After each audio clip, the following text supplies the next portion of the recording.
Ir kāda personība, kurai 3. augustā apritētu 85 gadi. Tā ir dziedātāja un vokālā pedagoģe Irēna Donava.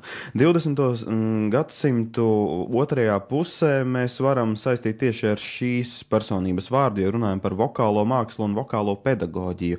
Viņa ir gan aktīvi koncertējusi kopā ar Vilmu un Cīruli un Valdi Janci 60. gados kamermūzikas žanrā, gan arī mūža otrajā pusē apliecinājusi sevi jauno dziedoņu skolu. Kā nekā viņa ir dziedātājs, aktierus un citus ar balsi saistītus profesionāļus izaudzinājusi kopskaitā šie audzēkņi sniedzoties tuvu 1000. Tātad gana daudzi cilvēki 3. augustā ar labu vārdu piemin Irēnu Donavu tieši kā skolotāju, kas viņiem ir iedavusi skanīgu balsi. Iedomāsimies pazīstami klasiskās un estrādes mūzikas solisti, kordiriģenti, koristi, vispār izglītojušo skolu pedagogi un Liepājas jaunatnes leļu un Dailes, 5., 6. un 7. teātra studijas absolventi. Irēnas Donavas audzēkņi ir Solveiga Rāja, Aivars Kransmanis, Rudīte Ruško, Ansis Sauka, Edgars Kramiņš.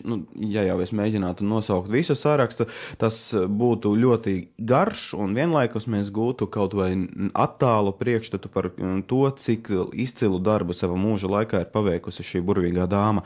Tādēļ visiem viņas piederīgajiem audzēkņiem, tātad arī daļai viņas bērniem, mēs sūtām šajā dienā sveicienus un pieminam Irēnu Donavu ar viņas pašas muzicēšanu, jo savulaik viņa kopā ar kolēģi Vilmu Cīruli 1964. gadā dziedāja Jāzepa Mediņa iedvesmojošo dziesmu Mana mīla. Paldies par šo skaņdarbu, saka kolēģe Ilze Mednei.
Irēna Donava kopā ar Vilmu Cīruli bija dzirdama Jāzepa Mediņa dziesmā Mana mīla. Irēnu Donavu pieminam 85. jubilejā.